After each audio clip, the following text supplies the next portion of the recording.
వాక్యమై ఉన్న దేవా మాకు బయలుపడమని నీ దాసుని మరుగుపరిచి వాక్యమైన తండ్రి మీరు ప్రత్యక్షపరచబడమని యేసుక్రీస్తు పరిశుద్ధమైన పుణ్యమైన పావనమైన నామమున ప్రార్థన చేస్తూ స్తుతిస్తూ వినయముతో బ్రతిమలాడుచు వేడుకుంటున్నాము మా ప్రియ పరలోకపు తండ్రిగా. దేవునికి స్తోత్రం, దేవునికి మహిమ కలుగును గాక. అందరికీ మరణాత మరణాత. నిర్గమకాండంలో 38వ అధ్యాయంలో 1వ వచనం చదువుకుందాము. మరియు అతడు తుమ్మకర్రతో దహన బలిపీఠమును చేసెను. దాని పొడుగు 5 మూరలు, దాని వెడల్పు 5 మూరలు, అది చచ్చౌకమైనది. దాని ఎత్తు 3 మూరలు, దాని 4 మూలలను కొమ్ములు చేసెను అని మనము చదువుకున్నాం. ఎందుచేతను అని అంటే దేవుడు తన ప్రజలను, తన బిడ్డలైన వారిని నడిపించడం కోసం ఐగుప్తు దాస్యత్వంలో నుంచి ఇశ్రాయేలీయులు అనబడిన తెగను తన ప్రజలుగా ఎన్నుకొని ఆ జర్నీ లేక ఆ ప్రయాణం నడిపించటం బట్టి దేవాది దేవుడు వారికి సహాయంగా ఉండి అగ్ని స్తంభంగాను మేఘస్తంభముగాను మహిమలో ప్రతి అవసరత తీర్చేవాడుగాను దేవాది దేవుడు తన ప్రజల్ని రక్షించుకుంటూ వస్తూ ఉన్నాడు. అనేకమైన అంశాలు నేర్పిస్తున్నాడు. ఆయన ఆజ్ఞలను విధులను తెలియజేస్తూ ఉన్నాడు. ఆయనను ప్రజలైన వారు వారి ఆలోచనను బట్టి, వారి తలంపును బట్టి, వారి ఉద్దేశమును బట్టి దారి తొలగి చెడిపోయిన వారుగా ఉన్నారు అని మనము గమనించాలి. ఎందుచేతనంటే దేవుడు చెప్పడం వరకే చెబుతాడు. తన పిల్లలైన వారు దానిని మనం ఆచరించాలి. దానిని ఏం చేయాలి? ఆచరించాలి. ఆచరిస్తే దానిని బట్టి దేవాది దేవుడు ఆశీర్వాదాలు ఇచ్చేవారుగా ఉన్నారు.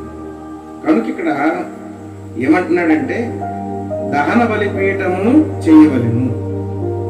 తుమ్మకర్రతో దహన బలిపీఠమును చేయాలి.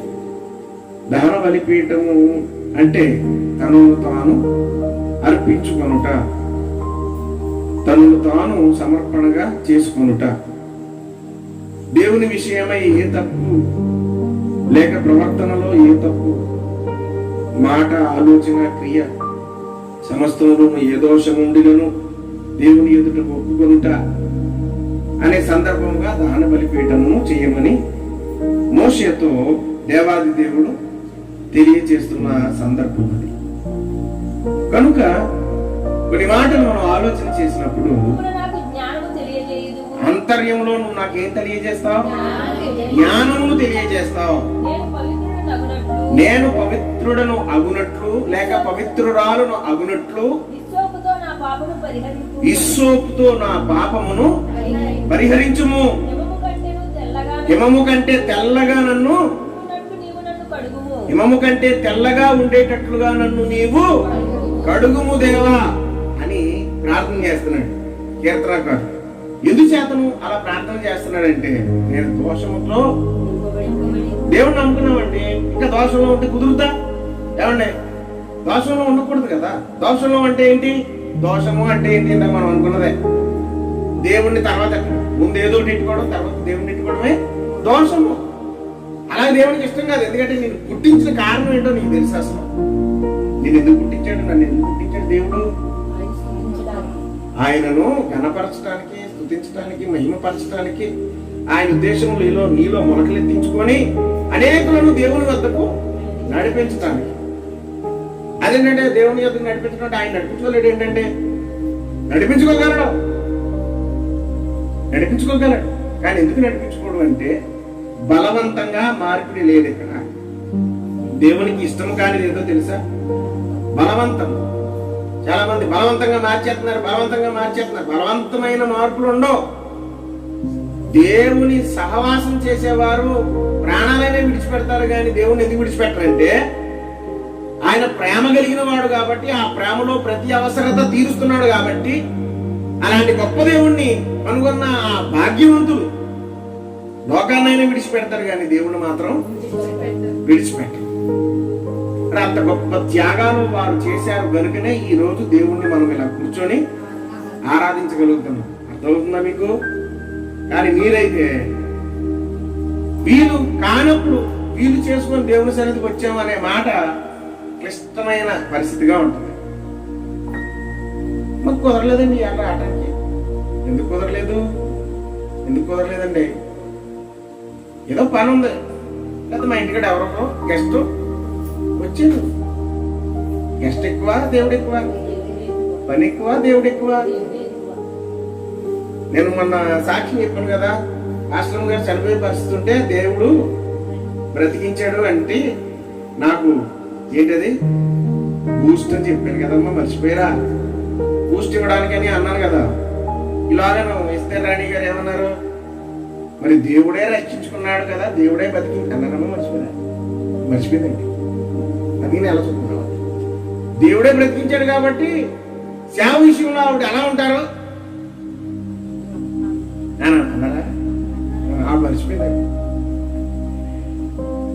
అవును, మరి దేవుడు బ్రతికించున్నప్పుడు నువ్వు ఎవరి కోసం బతకాలి?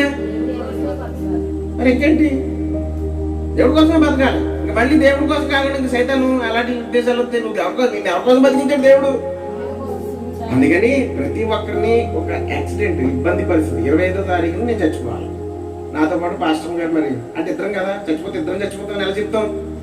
పడిపోయి బండి మీద నుంచి కరెక్ట్గా అయ్యగారు ఒడ్డుగూడెం క్రిస్మస్కి వెళ్తున్నామంట. ఆ సందర్భంలో భయంకరమైన యాక్సిడెంట్ మాత్రం అక్కడ చూసిన వాళ్ళందరూ ఏమన్నారంటే, బాబోయ్ మీరు చర్చికి వెళ్తున్నారు కాబట్టి మీరు బతికారండి, లేకపోతే ఇక్కడ చాలా యాక్సిడెంట్లు అయిపోయి చాలా మంది కాళ్ళు చేతులు ఇరిగిపోయి కొంతమంది చచ్చిపోయారని కూడా చెప్పారు. అలాంటి పరిస్థితుల్లో నుంచి దేవుడు మమ్మల్ని ఏమి కాదు, జస్ట్ ఏదో చిన్న పెయిన్ ఉన్నదే అది కూడా ఆయన తగ్గించేసాడు. అలాంటి గొప్ప కార్యాలు చేస్తున్నాడు అన్నప్పుడు మరి ఎవరి కోసం బతకాలి? ఒకవేళ చచ్చిపోతే లేదు కదా. ఇప్పుడు చచ్చిపోయాము, చచ్చిపోయిన తర్వాత ఇంకేం చేస్తాం?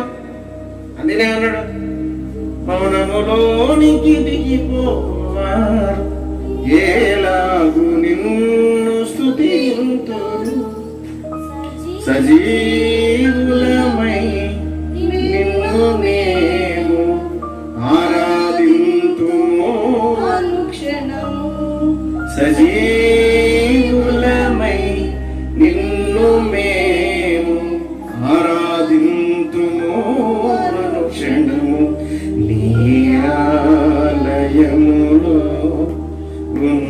ఉన్నవన్నీయు నీకే ప్రభావము అనుచున్నవి.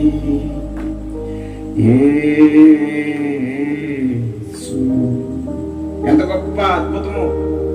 కీర్తనకారుడు అంటాడు, మన్ను నిన్ను స్తుతించునా, అది వివరించలేదు. మన్ను నిన్నెందుకు స్తుతించు? అది మట్టి, అది ఈ మట్టి నేను స్తుతించుతున్నదంటే కేవలం నీ కృపే కాబట్టి సజీవులమై ఉన్నాం. కరోనాలో ఎంతమంది చచ్చిపోలేదు? కానీ చచ్చిపోకూడదు ఏంటి కరోనాలో? ఏమండి నేనేమైనా గొప్ప ఏంటి? ఎందుకు చచ్చిపోలేదు? ఎంతో సెక్యూరిటీ ఉండి ఎంతో ఇదిగా ఉండి ఓ మాస్క్ మీద మాస్క్ వేసేసుకొని ఉన్న వాళ్ళకి కరోనా వచ్చేసింది. కరోనా వచ్చేసిన వాళ్ళు దేవుని చిత్తంలో ఉన్నవారు బ్రతికారు, దేవుని చిత్తం లేని వారు వెళ్ళిపోయారు. అందులో నేను భూమి మీద మిగిలిపోయాను. బ్రతికేనా లేదా? అందుకని వన్ను నీకు స్తుతించుతుందా? స్తుతించదు. బ్రతికున్న మనమే స్తుతించాలి ఆయన చేసిన కార్యాలని. ప్రాణమా ఎందుకే తొందరా, దిగులు పడ వేదన పడ, ప్రభువు తోడుండగా. ప్రాణమా ఎందుకే తొందర. కాబట్టి నీ ప్రాణాన్ని కాపాడుతున్న ఆయనను ఎంతగానో కనపరచాలి. యేసయ్య నీ కోసం ప్రాణం పెట్టాడు, నువ్వు ఎంతగా ఆయనను కనపరచాలి. అలాంటి గొప్ప దేవుడు నువ్వేం చేస్తున్నావు? మర్చిపోతున్నావా? పోలే కదా అనుకుంటున్నావా?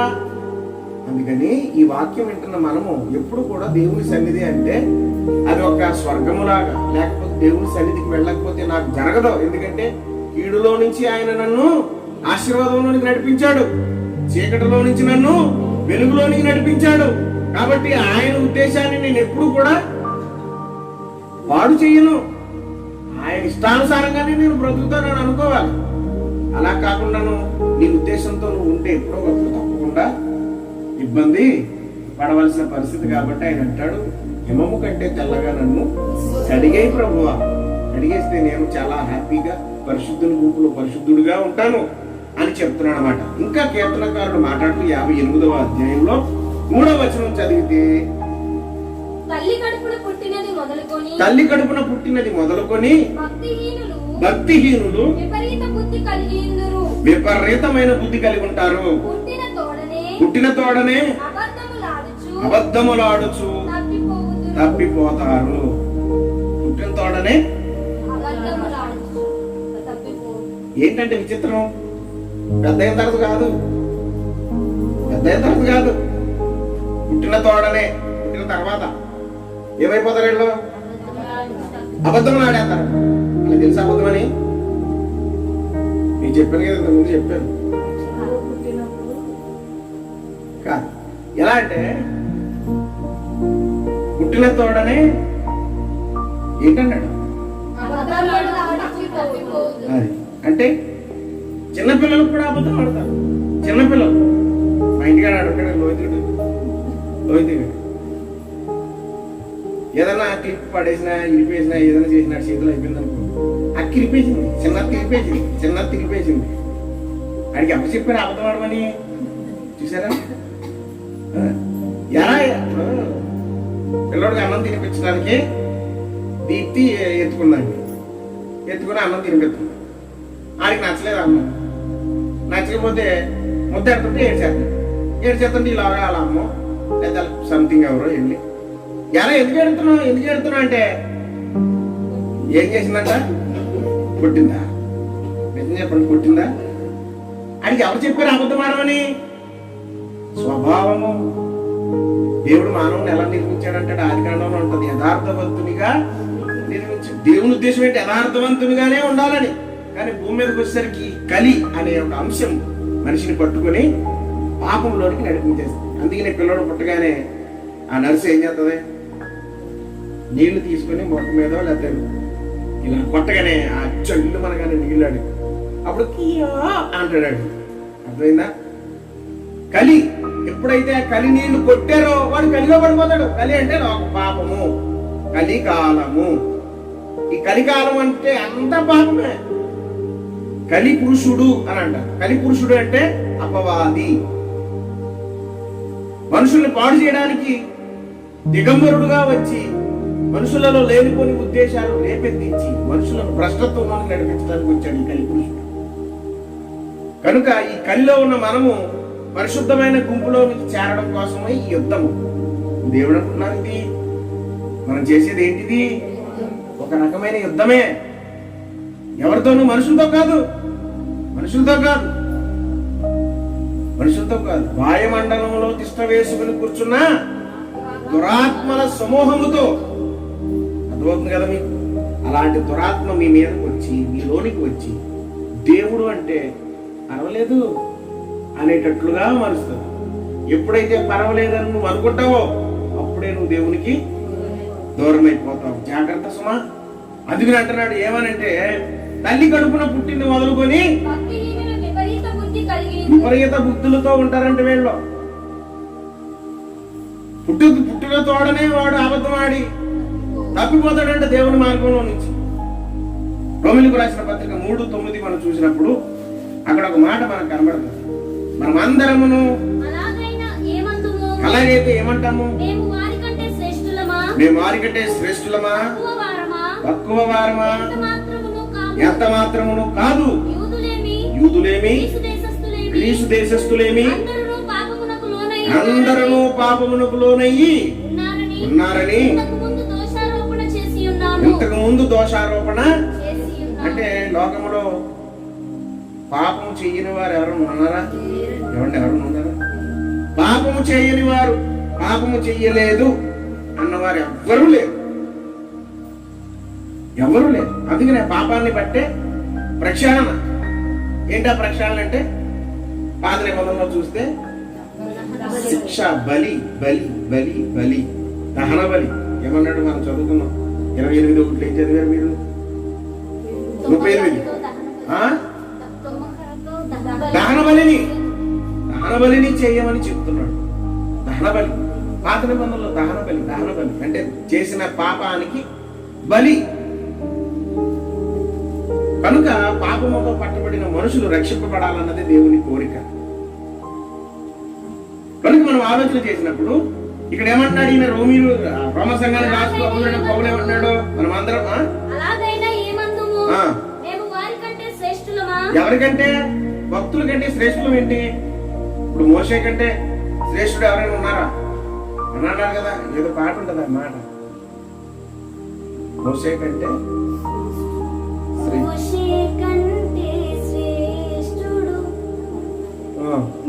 యేసుక్రీస్తు ప్రభు గురించి చెప్తాడు. యేసు ప్రభువే శ్రేష్ఠుడు. ఎందుకంటే మోషే శ్రేష్ఠుడు కాదన్నాడు ఇక్కడ. అంటే ఆయనలో కూడా కదండి నీతిమంతుడు అప్పుడు లేడు. ఉంటే గిట్టే దేవుడు అనే మాట రాకూడదు అక్కడ. దేవుడు ఎప్పుడు నీతిమంతుడే. ఆయన్ని పేరెడతా నీ అసలు సరిపోవు. నువ్వు నీ జీవితమే, నీ జన్మే చాలు. అసలు ఆయన దేవుడు అంటానికి కూడా నీ జన్మ చాలు. కానీ నీతిమంతుడు అనే మాట వచ్చినప్పుడు దేవుడే అని అనకూడదు. అంటే అన్నట్టున్నారు. అది ఏమనాలి? యేసుక్రీస్తు ప్రభు ఎందుకంటే మనిషిగా వచ్చాడండి. నా లాంటి పుట్టినాడు. ఎన్ని తప్పులు చేస్తాడో, నేను ఎన్ని తప్పులు చేశానో నాకు తెలుసు. మిమ్మల్ని ఎందుకు ఇందులో చూపు చేయడం? నా తప్పేంటో నాకు తెలుసు, నా పాపం ఏంటో నాకు తెలుసు. నేను మనం చెప్పాను కదా, సాక్షులు నా అమ్మగారిని బతికించడానికి దేవుడు ఎంతో సహాయం చేశాడు. వాళ్ళ అత్తగారు, మా అత్తగారు వదిలేసింది, మా నాన్నగారు వదిలేశారు. మా అత్తగారు అని తిట్టిందని నేను మాని ఈవిడ వాళ్ళ ఇంటికి వెళ్ళడం మానేసింది. మా ఆయన రామచంద్రుడు అందే తీరచుడు కృష్ణుడిగా తిరుగుతున్నాడు అని అన్నానా? మీరు అంటే నీతుందా? నాలో నీతి లేదు కదా. అందుకే ఏ మనిషిలోనూ నీతి లేదు. ఎవరిలోనూ భూమి మీద నువ్వు నీకు తెలిసిన వారిలో ఎవరిలో ఏ మనిషిలోనూ కూడా నీతి అనేది ఉంటే గింటే ఇప్పుడు వచ్చింది. ఉంటే గింటే యేసు ప్రభులోనే ఉంది నీతి. యేసు ప్రభులో నీతి లేదని ఎవరో నీతిమానులు అంటే అనొచ్చు, కానీ నీతిమంతుడు నీతిమంతుడే. కనుక ఏమంటున్నాడంటే మనమందరం ఎవరికంటే గొప్పవాడు కాదు. అయినను యూదులేమి క్రీస్తు దేశస్తులేమి ఏ దేశంలో ఉన్నవాడైనా సరే, ఏ ప్రపంచంలో ఎక్కడున్నా సరే అందరూ పాపములకు లోనై ఉన్నారు అందరూ. కనుకనే ఈ పాపమును ప్రక్షాళన చేసుకోవడం కోసం ఇంతకు ముందే దేవా అపోహం సంభవారా కిందకి రానాయన అని దేవుణ్ణి ప్రార్థించాం. ఆయన వచ్చాడు. కానీ నువ్వు తెలుసుకుంటున్నావా? తెలుసుకోవాలన్న దృక్పథంతో ఇన్ని రకాలుగా నేను చదువుకున్నాం కదా. సేవకుడును పుట్టించి నడవవలసిన మార్గంలో ఆయనే నడిపించడం కోసం ప్రయాసపడుతున్నాడు. దేవునికి స్తోత్రం. ఎఫెసీయులకు రాసిన పత్రిక 2వ అధ్యాయము 1 నుంచి 3 వరకు చదవండి. 2వ అధ్యాయము 1-3. మీ అపరాధముల చేతను పాపముల చేతను ఏమయ్యారండి? మీరు అపరాధముల చేత పాపముల చేత చచ్చిన వారైపోయారు. కాబట్టి ఈయన అంటే క్రీస్తు ప్రభువు మరణాన్ని గెలిచిన దేవాది దేవుని కుమారుడుగా మనకి కనపడుతున్నాడు. కాబట్టి మరణాన్ని జయించాడు. కాబట్టి ఆయన మనల్ని కూడా మరణంలోంచి లేవనెత్తగలడు. కనుక కళ్ళున్నవాడే దారి చూపించగలడు. అంతేనా? కళ్ళు లేనాడు దారి ఏం చూపిస్తాడు? అది ఏమైనా మాట్లాడతాడు. ఏమర్థం అవుతుంది? కళ్ళు లేవాడికి. కళ్ళు ఉంటే ఏమన్నాడు బైబిల్లోనే, దేవుని వాక్యంలోనే ఏమన్నాడు? గుడ్డోడికి దారి చూపిస్తాడా? లేదా ఇంకెవరు దారి ఎవడు దారి చూపి ఆడికి దారి తెలియదు. ఏమంటే ఇన్ని పర్లాంగులని, ఇన్ని అడుగులని, ఇన్ని లెక్కలని కొలతలు వేసుకొని ఇంట్లో అయితే తిరుగుతాడు హ్యాపీగా. ఒకవేళ బయట తిరగాలనుకుంటే దానికి ఎంతో నేర్పడతనంతో నైపుణ్యత నేర్చుకుని తిరుగుతాడేమో. కానీ కళ్ళున్న వాళ్ళ తిరుగుతాడా? కళ్ళుతో చూచేవాడు వర్ణించగలడా? కళ్ళు ఉన్నవాడు ఇంద్రధనుస్సు ఎలా ఉన్నదరా అంటే ఎలా చెప్తాడు? 7 రంగులు అంటాడు. ఇంకా వెనక చాలా ఉంటాయి రంగులు, మనకి 7 రంగులే కనబడతాయి. కానీ దాన్ని 7 రంగులు ఇంద్రధనుస్సు అంటారు. గుడ్డోడికి ఏం చెప్తాడు? 7 రంగులు అంటే ఆడికి ఏం తెలుస్తుంది? పసుపు అంటే ఏం తెలుస్తుంది? ఎరుపు అంటే ఏం తెలుస్తుంది? నలుపు అంటే ఏం తెలుస్తుంది? ఏమి తెలదు. ఏదేదో ఆడి ఉద్దేశం అని గుడ్డోడికి చూపించలేడు. కళ్ళు ఉండాలి కంపల్సరీ. కొన్ని ఈ బాహ్య నేత్రాలు లేవని నీవు బాధపడదు. ఒకవేళ అంటే లోకంలో నేత్రాలు లేని వారు ఉంటారు కదా, ఒకవేళ నీకు లేవని బాధపడితే జ్ఞాన నేత్రాలతో దేవుణ్ణి నువ్వు దర్శిస్తే నువ్వు ఏ రీతిగా ఉండాలో జ్ఞానయుక్తమైన ఆలోచనలను బట్టి ఇంతకుముందు మనం చదువుకున్నాం కదా, దేవుడే జ్ఞానాన్ని నీకు ఇస్తాడు. ఆ జ్ఞానాన్ని బట్టి నువ్వు జ్ఞానిగా కళ్ళున్న వాడుగా కనబడతావు. అంతేగాని నువ్వు గుడ్డోండని స్టాంప్ వేసుకుంటే ఎలా కుదరదు కదా. అందుకని ఇక్కడ చెప్పబడుతున్న మాట ఆలోచన చేస్తే, ఆయన మిమ్ములను క్రీస్తుతో బ్రతికించెను, మీరు వాటిని చేయుచు వాయుమండల సంబంధమైన అధిపతిని అనగా అవిధేయులైన వారిని ఇప్పుడు ప్రేరేపించి దానికి ఏం పేరు పెట్టాడు? శక్తి అని పేరు పెట్టాడు. శక్తి అంటే ఇంకోటి అనుకుంటాం, శక్తి అని పేరు పెట్టాడు. దేనికి? బలవంతము చేయడానికి ప్రేరేపించేదే శక్తి. అమ్మ 6:11-12 వరకు చదవరా? చదువు. భూలోకం ఏం జరిగింది? చెడిపోయింది. భూలోకం చెడిపోయింది. ఎక్కడ? దేవుని సన్నిధిలో. దేవుని సన్నిధి విషయమై భూలోకం ఏమైంది?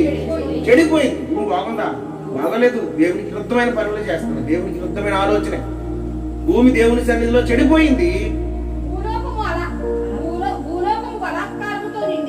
ఎలా ఉందంట? ఎందుకు బలాత్కారంతో నింపబడింది భూమి? ఎందుకు చెడిపోయింది? వారికి హితబోధ చేసేవాళ్ళు ఎవరున్నారో, ఈ పని చెయ్యొద్దు, ఒరే నాయనా కొడుకా, ఇలాగ నువ్వు బ్రతకాలి, ఇలాగ నువ్వు పెరగాలి, ఇలాగ నువ్వు జీవించాలి అని ఎవరు చెప్తున్నారు? ఎవరైనా చెప్తున్నారా? చెప్పేదేం లేదు కదా. ఒకవేళ చెప్తే చదువుకునేటప్పుడు మనం చాలాసార్లు అనుకుంటుంటాం కదా, చదువుకునేటప్పుడు స్కూళ్ళను ఫ్లెజ్ చేయదు అంటారు కదా, అది చెప్పిందంటారు. ఏమని? తెలుగులో చెప్పండి. భారతదేశం నా మాతృభూమి, భారతీయులందరూ చెప్పండి. వారిని నేను ప్రేమిస్తున్నాడా? ఊహిస్తున్నాడా? ఎందుకు హత్యలు జరుగుతున్నాయి? ఎందుకు ఆడపిల్లలు చంపేస్తున్నారు? ఎందుకు భయంకరమైన కుట్రలు జరుగుతున్నాయి? భారతదేశాన్ని ప్రేమిస్తున్నావు నువ్వు అంటే నీ మొలకలు ఎలా ఉన్నాయి? చెప్తే అయిపోయిందా? భారతదేశం నా మాతృభూమి, నేను దాన్ని ఏం చేస్తున్నాను? ప్రేమించుతున్నాను. భారతీయులందరూ నా సహోదరి. సహోదరి అంటే నువ్వు ఎలాగా అమ్మ ఒక్కదానే ఉంటాయిరా? ఈ టైం వచ్చేవింటమ్మా తల్లి, నైట్ టైం ఇలా తిరగకూడదు కదా నాన్న, రా నేను తీసుకెళ్తాను, ఎక్కడికి వెళ్ళాలని ఇంటికాడ తీసుకెళ్ళి వదిలేసి అమ్మగారు ఆడపిల్లలు అలా ఉంటారు వదలకండి దయచేసి మీకు నమస్కారం అని చెప్పి నువ్వు కానీ ఏం చేస్తున్నావు? కావాలని నీ ఆలోచనలన్నీ చెడిపోయినాయి కాబట్టి, దేవుని దృష్టిలో పాడైపోయావు కాబట్టి, అపవాదికి నువ్వు స్నేహం చేస్తున్నావు కాబట్టి, ఎవరైనా ఒంటరిగా అమ్మాయి కనబడితే అమ్మాయి ఎడల నీ ఆలోచన ఆ రీతిగా నువ్వు చేస్తున్నావు. నీ తల్లి నీ చెల్లి అలా చేయమని చెప్పారా? నీ కుటుంబస్తులు అలా చేయమని నీకు చెప్పారా? అంటే నీ స్నేహభావాలు, నీ ఉద్దేశాలు, నీకు బుద్ధి చెప్పిన వాడు ఎవడు ఉన్నాడా? ఎవడో లేడే. చిన్ననాటి నుంచి నువ్వు భయభక్తులతో పెంచితే పెద్ద అయిన తర్వాత అలా చేస్తాడా? అది నేను చిన్ననాడే నీ సృష్టికర్తను స్మరణకు తెచ్చుకో. కౌలు ఎన్నైనా చెప్తాం మనం లోకంలో, కానీ సమాజం ఏ రీతిగా ఉంది? నువ్వు ఇచ్చే స్టేట్మెంట్ ఏదైనా సరే సమాజానికి ఉపయోగపడేటట్టు ఉండాలి తప్ప పాడైపోయేటట్టు ఉండకూడదు కదా. యేసుక్రీస్తు ప్రభు వచ్చి ఏం చేశాడు? ప్రతి ఒక్కరిని కాపాడుతున్నాడు, రక్షిస్తున్నాడు, మార్చుతున్నాడు. అపరాధములతో ఉన్న వారిని మంచి మనుషులుగా మారుస్తున్నాడు. దేవునికి స్తోత్రం. అలాంటి దేవుడు నీకు ఇష్టం ఉండదు. ఈయన దేవుడే, సృష్టికర్తే, ఈ ప్రపంచాన్ని అంతా చేసిన ఆయనే. కానీ ఆయన యేసుక్రీస్తుకి ఎందుకు వచ్చాడంటే నీతో మాట్లాడడానికి వచ్చాడు, మనిషిగా మాట్లాడడానికి వచ్చాడు. ఆ తర్వాత చాలా మంది అలాంటి వాళ్ళు వచ్చారు. రక్షణ స్వస్థత పొందని ప్రార్థన చేశారు. స్వస్థత పొందాను అన్నగారు అనుకుందాం ఏంటి? నాన్నగారికి స్వస్థత ఇచ్చాడు దేవుడు. ఇప్పుడు నేను ప్రార్థన చేశాను కాబట్టి నీకు స్వస్థత వచ్చింది. నేను ప్రార్థన చేస్తే నీకు క్రెడిట్ ఎవరు కావాలి? ఆ నామం నీ వల్లే అన్ని జనుల ఎదుట అవమానపరచబడుతుంది. చేసే పని ఏదైనా దేవుడు నిన్ను రక్షించుకున్నాడు. దేవుని పనిలో నువ్వు ముందుకు వెళ్ళు. దేవుని విషయాలే అందరికీ చెప్పు. దేవుడు నిన్ను ఎలా కాపాడాడో, ఎలా రక్షించాడో, నీకు ఎలా స్వస్థత ఇచ్చాడో నీ బంధువుల దగ్గరికి వెళ్ళి మార్చుకొని దేవాది దేవుని పరిచయం చేయి. అందుకని ఈ అపవాది చెప్పే తంత్రాలకి కుతంత్రాలకి లోబడిపోయి దేవుని మార్గాల నుంచి తప్పిపోయిన ప్రజలు ఈ రోజున ఏమవుతున్నారు? లోకం నశించిపోతుంది. ఒక మనిషి మీద ఒక మనిషికి సానుభూతి లేదే. మత్తయి సువార్త 5:48. త్వరగా. మీ పరలోకపు తండ్రి పరిపూర్ణుడు కాబట్టి చెప్పండి, ఎలా ఉంటారు? అంతే, అయిపోయింది వాక్యం. ఇప్పుడు పరలోకపు తండ్రి ఎలా ఉన్నాడు? కానీ దేవుడు ఇటువంటి వాడు ఇక్కడ పరిపూర్ణుడు కాబట్టి నువ్వెలా ఉండాలంటున్నాడు? ఉండు. నువ్వు పరిపూర్ణుడుగా ఉంటే ఆయన వచ్చి నీతోటే నీకు పరిచర్య చేస్తాడంటే. భక్తుడికి దేవుడు పరిచర్య చేయడం మీకు తెలుసా? విషయం తెలుసా? తెలీదా? చేస్తాడండి. ఆయన మనకు పరిచర్య చేస్తాడు. మరణకరమైన పరిస్థితుల్లో నుంచి మనల్ని అలా దాటిస్తాడండి. అది పరిచర్య కాదండి, వాలంటీర్ వర్క్ చేస్తాడు తన బిడ్డలకి. దేవునికి స్తోత్రం.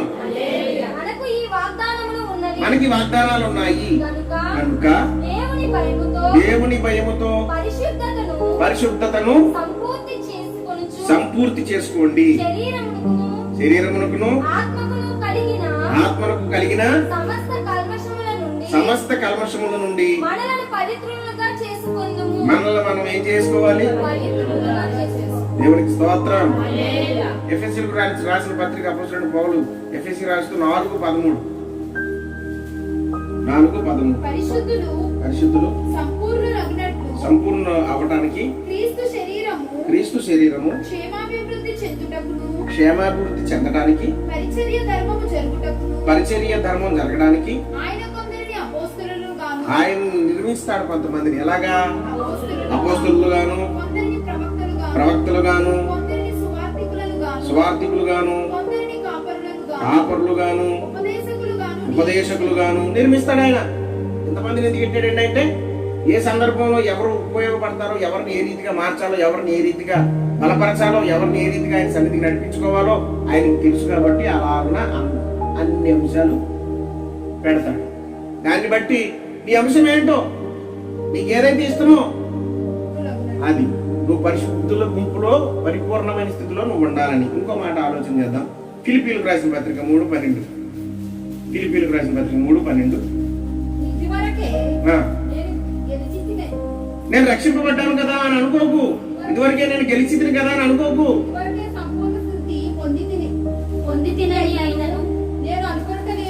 నాకు తెలుసు కదా. అయ్యో చర్చి నాకెందుకు తెలుదో, ఎన్ని సంఘాలు చూడలేదు, ఎంతమంది పాస్టర్లు నేను వినలేదు, అన్నీ నేను అన్నీ తెలుసు. నాకు తెలియదంటూ ఏది లేదు, అన్నీ తెలుసు. లేరా అలాంటి? కానీ ఏ రాదాలకి అది విషయం. సంపూర్ణత సిద్ధి లేదు వాళ్ళకి. నేను గెలిచాను కదా, నాకు అన్ని తెలుసు కదా అని అనుకోవద్దు. ఇదివరకే సంపూర్ణ సిద్ధి పొందాను అనుకొని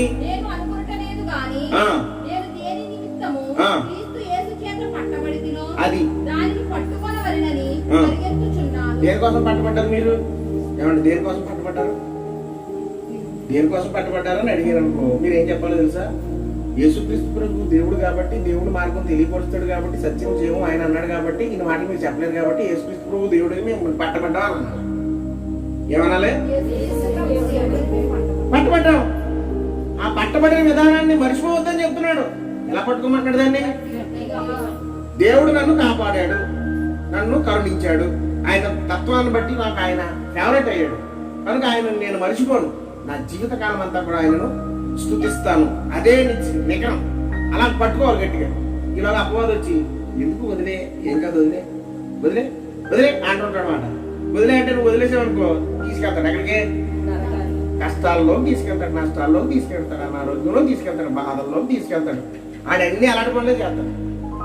ఆడు ఏమి మంచి పని ఎప్పుడు చేయడు. లోకన మనం అనుకుంటాం లోకంలో ఉన్నాడు. ఇందా చెప్పాను కదా, కలి పురుషుడు అని పేరు, మారు పేరు కలి పురుషుడు. అటువంటి వాడు మిమ్మల్ని ఎక్కడ తీసుకెళ్తాడు? పాపంలోకే తీసుకెళ్తాడు. కాబట్టి దేవుని ఉద్దేశాన్ని నేర్చుకుందాం. కీర్తనకారుడు అంటాడు 112:1-4 చదివారు. యెహోవాను స్తుతించండి. యెహోవాయందు భయభక్తులు గలవాడు, యెహోవా యందు భయభక్తులు కలిగిన వాడు ఆయన ఆజ్ఞలను బట్టి ఆయన ఆజ్ఞలను బట్టి అధికంగా ఆనందించువాడు ధన్యుడు. ఎలాగా అధికంగా ఆజ్ఞ ఇచ్చేటప్పుడు ఆ ఆజ్ఞ తీసుకోవడం. పరీక్షలు పెట్టాం, ఎగ్జామ్. దేవుని పిల్లలైన వారు ఆజ్ఞ వచ్చింది. ఏంటి ఆజ్ఞ? అంటే ఇగో నువ్వు ఇలా చెయ్యాలి అంటే సరే అలాగే నేను చేస్తాను. దేవుడు నాతో మాట్లాడాడు కాబట్టి నేను దేవుడు చెప్పిందే వింటాను అంటే ఆజ్ఞ వచ్చింది కాబట్టి ఆజ్ఞలో నిలబడి ఉండడం. ఆ ఆజ్ఞను ఎప్పుడైతే మనం పట్టుకుని ఉంటామో ఆ ఆజ్ఞ బట్టి దేవుడు మనల్ని శభాష్ నేను చెప్పింది నువ్వు చేశావు కాబట్టి ఇదిగో నీకు ఇస్తున్నాను అని ఏమిస్తాడో ఏమో నాకు తెలుసు. అలాంటి ఆశీర్వాదాలు పొందుకుంటాం. రోజు అంతా నేను ఇవ్వలేదు వరకు అని అనుకుంటామేమో. అలా అనుకోకూడదు. ఎప్పుడుకోకప్పుడు ఉపయోగపడుతుంది. ఇదే నీకు ఎప్పుడొకప్పుడు ఉపయోగపడుతుంది. అన్ని బాగున్నావు ఇప్పుడు, నో ప్రాబ్లం. తినడానికి తిండికి బట్టకు బస్సుకు శుద్ధికి ఏమీ లోటు లేదు కాబట్టి బాగున్నాం. కానీ ఒక సందర్భం వచ్చినప్పుడు ఏదో ఒకటి కష్టం అవుతుంది. అప్పుడు ఇది ఇప్పుడు చేస్తున్న భక్తి, ఇప్పుడు చేస్తున్న ఈ ప్రార్థన లేకపోతే ఈ ప్రార్థన, ఈ అంగలార్పు ఇవన్నీ కూడా ఎప్పుడు పనిచేస్తాయి? క్లిష్టమైన పరిస్థితుల్లో నేను ఎవరు ఆదుకోలేని పరిస్థితిలో నేనున్నాను కదా అని చేయి చాపి నిన్ను కాపాడి రక్షించే దేవుడై ఉన్నాడు. దేవునికి స్తోత్రం. అందుకని ఇంకా చదువు 4 ఏంటమ్మా? భూమి మీద బలవంతులవుదురు. ఏంటంట? వారి సంతతి వారు భూమి మీద మరి అంతే కదా. ఇప్పుడు నా పిల్లలు ఉన్నారు, దేవుళ్ళు ఎలా ఉంటారు? వాళ్ళు బలవంతులుగా ఉంటారు. వాళ్ళ పిల్లలు పుట్టింది మా మనవాళ్ళు ఎలా ఉంటారు? అంతే కదా. నీ తరతరాలకి నేను దీవిస్తాను అన్నాడంటే, దీవిస్తానన్న దేవుడు నా తరతరాలు వచ్చేస్తున్నప్పుడు వాళ్ళు ఎలా ఉంటారు? బలవంతులుగానే, దేవుళ్ళు బలవంతులుగా, నీతిగా, జ్ఞానవంతులుగానే ఉంటారు. ఎందుకంటే వాక్యంలో పెరిగారు కాబట్టి. వాక్యంలో ఇప్పుడు నేను మోషే అని పేరు పెట్టుకున్నాను, లేకపోతే దానియేలు అని పేరు పెట్టుకున్నాను, లేకపోతే ఇంకో పేరు పెట్టుకున్నాను. ఏ పేరు పెట్టుకున్నా వాక్యానుసారంగా బతకపోతే దేవుడికి ఇష్టమా? పేరు వస్తుందా? దేవునికి పేరు వస్తుందా? మంచి పేరు వస్తుందా? నాకు రావాల్సినవి నాకు వస్తూనే ఉంటాయి. ఏం ఆగు, అన్ని వస్తుంటాయి. మరి ఇంకెందుకు దేవుడిని నమ్ముకున్నావు అంటే దేవుడు తప్ప? నీది తప్పు. దేవుని వాక్యానుసారంగా నువ్వు బతకలేదు కాబట్టి నీకు తప్పు వచ్చింది, ఆ శ్రమ వచ్చింది, ఆ కష్టం వచ్చింది, ఆ బాధ వచ్చింది. అందుకని దేవుడు తప్పు అని అంటే నువ్వు దేవుడిని దేవుడు కాదు అన్నంత మాత్రాన దేవుడు కాకుండా పోతాడా? దేవుడు దేవుడే. నువ్వే పోతావు. ఎక్కడి నుంచి? భూమిలో ఉండకుండా, భూమి పైన ఉండకుండా భూమిలోకి. అందుకని దేవుణ్ణి ఎప్పుడూ కూడా అలక్ష్యంగా నిర్లక్ష్యంగా చూడకండి. యథార్థవంతుల వంశపు వారు దీవింపబడుదురు. అది యథార్థమైన పరిస్థితి నీకు ఉంటుంది కాబట్టి నీ వంశం ఏమవ్వాలి? నువ్వు ఎలా ఉన్నావు? మొదలు. ఈ మొదలు ఎప్పుడు కూడా చెప్పిన ఏమని ఆలోచించాలి? కుటుంబం అంతా దీవించబడాలని ఒక మొదలుగా నువ్వు నిలబడాలి. ఎప్పుడైతే మొదలుగా నిలబడతావో నీ కుటుంబాన్ని నువ్వు కాపాడుకోగలుగుతావు. అలాంటి కాపాడుకునే స్థితిలోనికి మనం రావాలని దేవుడి మాట చెప్తున్నాడు. దేవుడి మాట దీవించి ఆశీర్వదించును గాక. దేవానికి వందనాలు. నీకు స్తోత్రములు ప్రభు. బిడ్డలను దీవించండి, కుటుంబాలను దీవించండి, కుటుంబములుగా నిన్ను ఆరాధించే భాగ్యం దయచేయండి నాయన. నీ సేవకుని కుటుంబానికి రావాల్సిన ఆశీర్వాదాలు, అలాగే నీ బిడ్డల కుటుంబాలకు రావాల్సిన దీవెనలు దయచేయమని యేసుక్రీస్తు పరిశుద్ధమైన పుణ్యమైన నామమున ప్రార్థన చేస్తున్నాను తండ్రి గారు. ఆమేన్.